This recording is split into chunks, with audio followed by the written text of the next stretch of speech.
सारे एग्जाम्पल हमने इसी से लिए हैं और आपको बताएंगे कि कैसे रिपर्टरी को पढ़ना है। पहले समझते हैं कि रिपर्टरी क्या होती है। रिपर्टरी एक इंडेक्स है जिसमें कि हमारे सारे रोगी के लक्षण एक इंडेक्स के रूप में लिखे हुए हैं और उसके सामने हर हर जो उसका जो रोग है और जो रोगी के लक्षण हैं उनके सामने उनकी दवाइयाँ लिखी हुई हैं शॉर्ट फॉर्म में। एक एग्जाम्पल लेके समझते हैं इसको।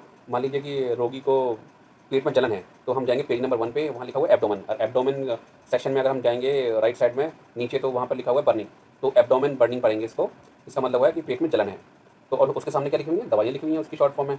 तो यही रिपर्टरी है कि भाई सारे लक्षण लिखे हुए हैं और उनके सामने उनकी दवाइयाँ लिखी हुई हैं। और इसके अपोजिट क्या होता है? इसके अपोजिट है मैटेरिया मेडिका। इसमें क्या लिखा हुआ है? वहाँ पर सारी दवाइयाँ दी हुई हैं, सारी हर एक दवाई के लिए उनके लक्षण दिए हुए हैं। तो वो इसका उल्टा हो गया।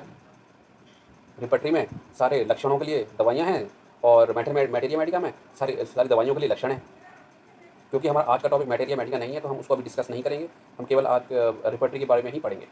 एक और एग्जांपल लेते हैं हम रिपर्टरी समझने के लिए। जैसे किसी को बुखार है तो वो हमारे इसमें हमारी रिपर्टरी में जाएंगे तो हमें एक फीवर सिम्टम मिल जाएगा, मतलब लक्षण मिलेगा फीवर, तो उसके सामने उसकी दवाइयाँ लिखी हुई हैं शॉर्ट फॉर्म में। रिपर्टरी में हम एक वर्ड और यूज करते हैं रूब्रिक। अब सीखते हैं कि रूब्रिक क्या होता है। रूब्रिक होता है रोगी का लक्षण। हम एक एग्जांपल से समझते हैं कि अगर हम रिपर्टरी में देखें तो एक रूब्रिक लिखा हुआ है फीवर। तो अगर पेशेंट हमारे पास आता है जी मुझे बुखार है, तो हम अपनी जो रिपर्टरी से खोलेंगे देखेंगे कि भाई लक्षण क्या है इसका, फीवर है। तो लक्षण जो रिपर्टरी में लिखा हुआ है सर रूब्रिक बोल देते हैं। रूब्रिक भी दो टाइप के होते हैं। एक होता है मेन रूब्रिक जो आपकी हेडिंग होती है, जैसे अब पेज नंबर पाठ्य रिपर्टरी में अगर पेज नंबर 152 पे जाएंगे तो हेडिंग है फीवर, तो ये हो गया हमारा मेन रूब्रिक। अब भाई फीवर कोई क्या कुछ विशेषता है या फिर कुछ ऐसा है जो और पता लगता है हमें फीवर की कोई विशेषता है, तो वो हम उसके अंदर जाते हैं तो उसमें अलग अलग विशेषताएं लिखी हुई हैं फीवर की, तो उन्हें बोलते हैं हम सब रूब्रिक। जैसे अगर पेज 153 पे जाएंगे फीवर के अंदर लिखा हुआ है इंटरनल, तो इंटरनल फीवर है, इंटरनल जो हो गया ये हो गया हमारा सब रूब्रिक। बुखार तो है लेकिन अंदरूनी बुखार है, बाहर कोई टेम्परेचर नहीं है उसको, लेकिन उसे अंदर फील होता रहता है बुखार है। रूब्रिक को समझेंगे। एक एग्जांपल और लेता हूँ मैं। मान लीजिए एक रोगी आता है, वो बोलता है कि जब मैं ब्रेड खाता हूँ ना तो मुझे कुछ प्रॉब्लम हो जाती है, पेट दर्द हो जाता है या फिर कुछ भी आता है, मुझे ब्रेड से बड़ी दिक्कत है। तो हम अपने इसमें जाएंगे रिपर्टरी में पेज नंबर 160 पे, उसमें लिखा है मेन रूब्रिक फूड। फूड के अगर हम अंदर जाएंगे तो एक सब रूब्रिक लिखा हुआ है ब्रेड। मुझे आशा है आप रूब्रिक और सब रूब्रिक में डिफरेंस समझ गए होंगे। मेन रूब्रिक और सब रूब्रिक में एक डिफरेंस ये भी है कि मेन रूब्रिक तो थोड़ा बड़ा फॉन्ट में होगा और जो सब रूब्रिक है वो छोटे फॉन्ट में होगा। जैसे कि आप देख सकते हैं यहाँ पे कि फीवर जो लिखा है वो तो थोड़ा बड़ा फॉन्ट में लिखा है और जो इंटरनल लिखा है वो छोटे फॉन्ट में लिखा है। बिगनर्स को मैं एक चीज़ और बताना चाहता हूँ जो बिगनर्स को मालूम होनी चाहिए, वो उनको हेल्प करेगी लर्न करने में, कि जो रिपर्टरी में सारी जो दवाई लिखी रहती हैं वो शॉर्ट फॉर्म में लिखी रहती हैं।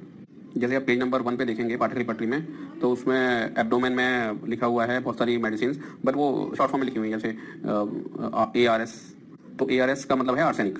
अगर आपको इनकी शॉर्ट फॉर्म से इनकी फुल फॉर्म देखनी है तो आप एब्डोमेन से पहले एक पेज है उसको उसमें और सारी जो मेडिसिन हैं उनकी शॉर्ट फॉर्म लिखी है और उनका फुल नेम भी लिखा है, जो आपको हेल्प करेंगी कि अगर आपको शॉर्ट फॉर्म समझ में नहीं है। इस लिस्ट की हेडिंग है abbreviations and their remedies. Abbreviation जो शॉर्ट फॉर्म यूज करते हैं उनको एब्रीविएशंस बोलते हैं। इसका पेज नंबर जो है वो रोमन में लिखा हुआ है। एब्रीविएशन एंड रेमेडीज का पेज नंबर है 17, जो कि जब हम स्टार्ट करेंगे पेज नंबर 1 उससे पहले ही है, ये रोमन में लिखा हुआ है। मुझे आशा है आपको शॉर्ट फॉर्म से लॉन्ग फॉर्म या उसका फुल फॉर्म आपको देखने में दिक्कत नहीं होगी। शॉर्ट फॉर्म यूज़ करने का गोल यही है कि वो कम से कम जगह में ज़्यादा इन्फॉर्मेशन लिखना चाहते हैं बुक्स में। मैं आपके साथ एक और कंसेप्ट डिस्कस करने जा रहा हूँ, जो कि है कि अगर आप देखेंगे पेज नंबर 1 पे, तो जो शॉर्ट फॉर्म में दवाइयाँ लिखी हुई हैं वो कोई दवाई तो भाई बोल्ड में लिखी है, कोई तो इटैलिक में लिखी है और कोई नॉर्मल लिखी हुई है। तो भाई ये अलग अलग क्यों लिखी हुई है? इसका क्या मतलब इससे क्या फ़र्क पड़ता है या फिर इसका क्या पर्पस है? इन्हें बोलते हैं ग्रेडिंग ऑफ मेडिसिन। जो ये बोल्ड में लिखी हुई हैं, जो बड़े बड़े अक्षरों में लिखी हुई हैं, फॉर एग्जांपल अगर आप जाएं पेज नंबर 1 पे, तो एब्डोमेन के अंदर लाइकोपोडियम पड़ी हुई है, नेक्सोमिका पड़ी है, फॉस्फोरस पड़ी है, ये सारी कैपिटल लेटर्स में लिखी हुई हैं, बड़े बड़े अक्षरों में देखिए आप। और आप उसको देखेंगे ब्रायोनिया को और कैलकेरिया को, तो वो स्मॉल लेटर्स में लिखी हुई हैं। और आप देखेंगे चाइना और सिंचोना जो है, एक ही दवाई का नाम है, वो इटैलिक्स में लिखी हुई हैं। तो राइटर ने इनको अलग अलग लेटर में क्यों लिखा हुआ है, आइए समझते हैं। कैपिटल लेटर का जो मतलब है वो ये है कि ये सबसे हाई ग्रेड मेडिसिन हैं। इसका मतलब ये है कि अगर हमने जो कैपिटल लेटर्स में लिखी हैं उन मेडिसिन को पेट के रोगों में 100 बार दिया है, तो वो उन्होंने 80 बार अच्छा रिजल्ट दिया है। और जो नेक्स्ट इटैलिक में है उनका ये मतलब है कि अगर ये इटैलिक वाली मेडिसिन जैसे चाइना है, तो अगर ये दी गई है 100 बार पेट के रोगों में, तो ये 50-60% इफेक्टिव पाई गई। और स्मॉल वाली जो लेटर की जो मेडिसिन लिखी हुई हैं, अगर पेट के रोगों में दी गई तो वो 40% के आसपास या 35-40% के आसपास वो इफेक्टिव रही हैं। अब एज ए बिगिनर ये चीज़ तो समझ में आ गई होगी, लेकिन आपको ये अभी भी पता करना है कि भाई वो ठीक है, ये सब ठीक है, लेकिन मुझे कैसे यूज़ करना है इनको, भाई मेरा डिसीजन कैसे चेंज हुआ किसी मेडिसिन का अगर मैं ये इन्फॉर्मेशन यूज़ करता हूँ तो एज ए बिगिनर आपको देखना है कि भाई आप कितनी मेडिसिन तक क्लास में पहुँच पा रहे हो। मान लीजिए आप 2 मेडिसिन पे पहुँच गए हो, एक लो ग्रेड है और एक मीडियम ग्रेड है। लो ग्रेड का मतलब स्मॉल लेटर्स में है और मीडियम ग्रेड का मतलब इटैलिक में है। तो फिर हम इसमें से इटैलिक वाला को ज़्यादा इंपॉर्टेंस देंगे कि उसकी, क्योंकि उसके चांसेस ऑफ सक्सेस ज़्यादा हो जाएंगे, मतलब उसका असरदार होने के चांस ज़्यादा हैं पेट के रोगों में। पेट के रोगों में मैंने इसलिए बोला क्योंकि हम अभी एक एग्जांपल ले रहे हैं पेट के रोगों के लिए, इसीलिए उसी के माध्यम से हम समझना चाह रहे हैं इसको। ये नॉलेज हमें तभी यूज़ करनी है ये ग्रेडिंग ऑफ मेडिसिन की कि भाई जब हमारे पास एक से ज़्यादा दवाई आ रही है। इसमें ऐसा नहीं करना है आप लोगों को कि भाई आपने देखा कि सारे पेट के रोग में सारे उसके लक्षण जो मिल रहे थे वो ब्रायोनिया से मिल रहे थे, लेकिन क्योंकि वो दूसरी दवाई जो है वो कैपिटल में है तो आपने उठा के कैपिटल वाली दे दी। ऐसा नहीं करना है। ये तभी है जबकि आप 2 में से डिसाइड नहीं कर पा रहे कि भाई कौन सी ज़्यादा अच्छे से काम करेगी, तो फिर आप 2 में से एक को इसके बेस पे चूज़ कर सकते हो। लेकिन अगर आपने एक मेडिसिन आपको मिल गई है, सिंगल मेडिसिन मिल गई है किसी रोग में, तो उसमें फिर हम इसको कंसिडर नहीं करेंगे, इस वाले कंसेप्ट को। अब हम अपना अगला टॉपिक डिस्कस करते हैं, एवर्जन्स एंड डिज़ायर्स। एवर्जन का मतलब है कि उसे वो डिसलाइक करता है, मतलब उसको वो चीज़ पसंद नहीं है, और वो ऐसे ही पसंद, इसमें नापसंद ऐसी है कि ऐसा नहीं है कि कभी पसंद करता है वो कभी नहीं पसंद करता है। उसको कोई चीज़ पसंद नहीं है तो वो नहीं है, तो वो गया उसका डिसलाइक, मतलब उसको एवर्जन है उस चीज़ से।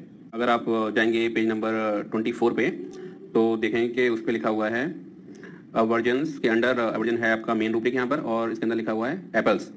तो इस बंदे को एप्पल पसंद नहीं है, और हम कह सकते हैं किसी बंदे को अगर एप्पल से उसको हेट है, मतलब उसको देख के उसका मतलब खाता ही नहीं है वो, उसको हेट है या फिर डिसलाइक है, उससे दूर ही रहता है एप्पल से। डिज़ायर्स जो है वो इसका अवर्जन का उल्टा होता है। जैसे अवर्जन में उसे कोई चीज़ पसंद नहीं होती है, डिज़ायर में उसको बहुत पसंद है वो चीज़। वहाँ पर हमने एक एप्पल का एग्जांपल लिया था, तो जब उसको डिज़ायर होगा एप्पल का, तो उसको वो उसे बहुत ही ज़्यादा उसे चाहिए होगा, कहीं से भी लेके आए वो एप्पल को कंज्यूम करेगा ही करेगा। डिज़ायर को क्रेविंग बोलते हैं हम। तो क्रेविंग का मतलब ये है कि उस चीज़ की हुड़क सी होगी, जैसे कोई सिगरेट पीता है तो उसको हुड़क है ना उस चीज़ की, तो उसको पीनी है। तो इस तरह से हम उसको क्रेविंग को डिफाइन करते हैं। ये काफ़ी लंबे टॉपिक हैं, हम इन सब चीज़ों पे बाद में डिस्कस करेंगे, लेकिन अभी मैं केवल बिगनर्स के लिए सिंपल उनको कंसेप्ट बता रहा हूँ। नेक्स्ट वीडियोज़ में हम काफ़ी कुछ एक्सप्लेन करने वाले हैं इनमें।